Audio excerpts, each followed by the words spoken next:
Hey, how you doing guys? If you are interested in doing arts and crafts, then you have come to the right place. This is my free basic training guide where I will tell you what equipment you need and what you need to know.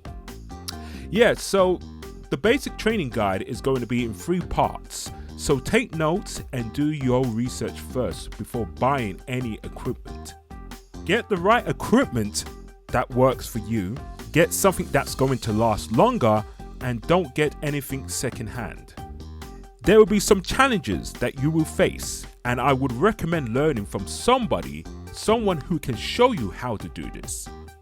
If you think you're confident to do it yourself, just remember you can always ask for help if you need some guidance. If you want to learn how to do it, you can join my Simply community where you get access to all my training videos on my website. You have the Master Collection that teaches you the lessons that you need to learn to improve your creative skills. You got the Artistic Range courses. Now, these courses are step-by-step videos to help you create the stuff. So, the Master Collection teaches you the lessons that you need to learn to improve your creative skills. The Artistic Range courses are step-by-step videos to help you to create it, and the free basic training guide shows you what equipment you need and what you need to know before buying the supplies.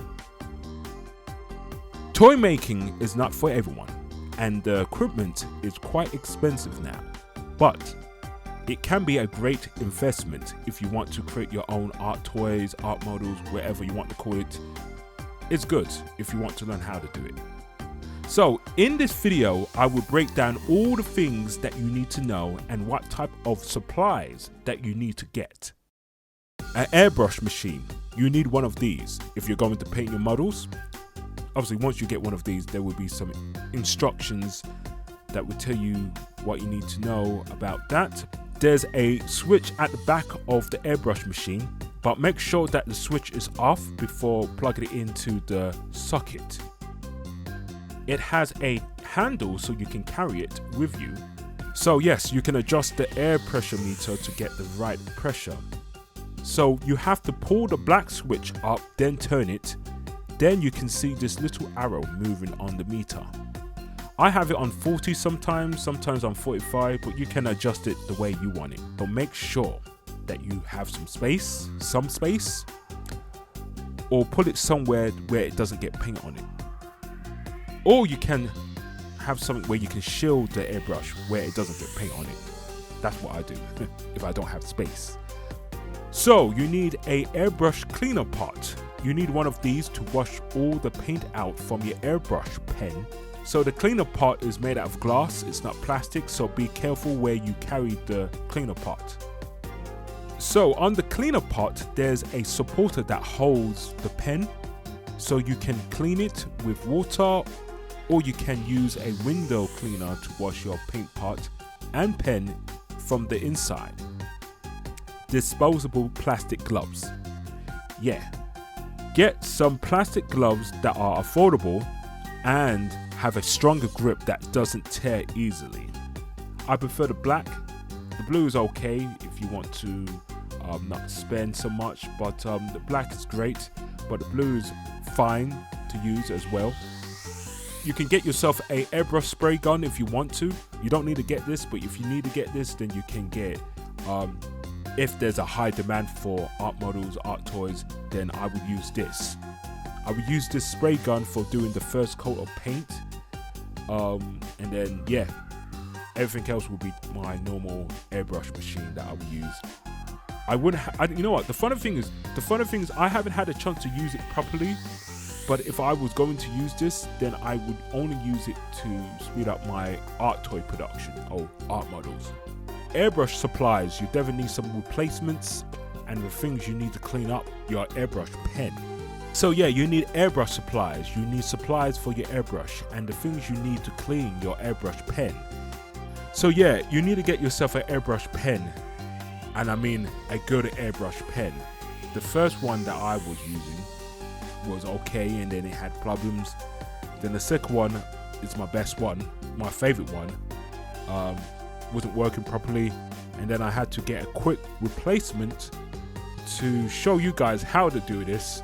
So this one works. Yeah, I need to get a better one than this, but this one is okay, and it's just a quick replacement just to show you guys how to do the stuff that I'm doing here. But yeah, just find the best one that's going to get the work done. Get something that's okay in price, but don't get something that's going to be too expensive. But the more expensive it is, the more it works, that I've noticed. But sometimes you can get something that doesn't have to be expensive, but it works. But getting something cheap doesn't last long. The good thing about this airbrush pen, that I don't have to take out the needle that you see here. The only thing that was annoying that I had to do every time, and it's just crazy why it's not working, I had to clean it with, you know, an airbrush cleaner, or I can wash it with a window cleaner. So yeah, the good thing about this airbrush pen, I don't have to take out the needle to clean it. That's just so long every time when I'm using it. So yeah, you still need to clean the bits and pieces of the pen, but you have to be careful not to lose any of the pieces because they're so small. If you lose any of the pieces, you need to get a replacement. The replacement airbrush works fine, and it's only for emergencies only. A headband magnifier is the one you need for high detail painting. This is something that you all need. All toy makers out there should have, especially if you're creating small detail models. So you need a headband magnifier. This is what you need. Let's look inside the box, because there's some cool things inside the box that we can look at. And what you can see here, got the glasses. It's great. And on the top of these glasses, there's a flashlight that you can see that I'm going to show you here. I'm going to turn it on. There you go. And yeah, this is really handy, especially if you can't really see things on the model. But yeah, that's what comes with it, and it comes with some magnifiers. So if you want to see more of your models when you're painting, you can use these magnifying glasses, or choose which one that's going to help you paint the models if you want to zoom in a bit closer to the detail on your model. So when I got myself one of these babies, it changed everything, man. It was difficult to paint on something that's so small, and these magnifying glasses changed that. So getting one of these is something that you definitely need if you're going to paint small detail models. So you need to get yourself a model holder and clippers that goes with it. Now this is something that you definitely need to get to hold your art models or art toys. Now these are the little parts that you will be holding, like arms, legs, just the little things, not big things.